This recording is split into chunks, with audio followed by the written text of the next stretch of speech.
Vatsalya scheme. This scheme is launched by Nirmala Sitharaman in recent budget.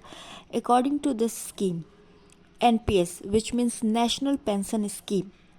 So National Pension Scheme is just like the normal pension scheme which is being available for the government employees as well as for the private sector employees also.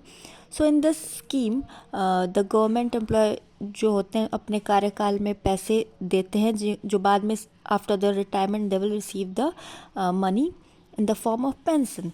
तो ये जो scheme है ये बिल्कुल उससे ही मिलता जुलता scheme है, बट ट्विस्ट ये है कि ये उनके लिए है, ये बच्चों के लिए जो 18 साल से नीचे के जो भी बच्चे हैं उनके माँ बाप द्वारा उनका अकाउंट खोला जाएगा उनके नाम पे और सेम उसी तरीके से इन्वेस्टमेंट किया जाएगा जिसमें कि मिनिमम इन्वेस्टमेंट होगा 1000 का और मैक्सिमम की कोई लिमिट नहीं है.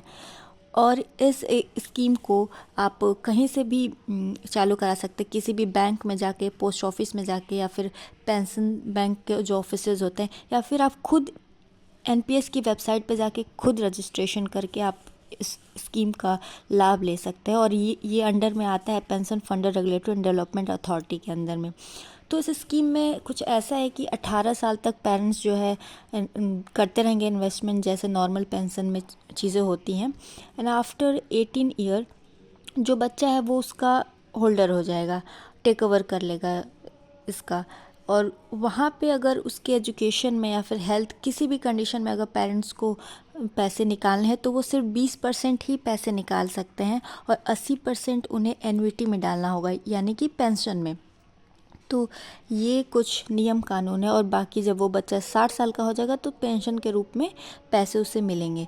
So this is one of the I think good scheme launched by Nirmala Sitharaman for all the parents who are having concern about their children's future. Thank you.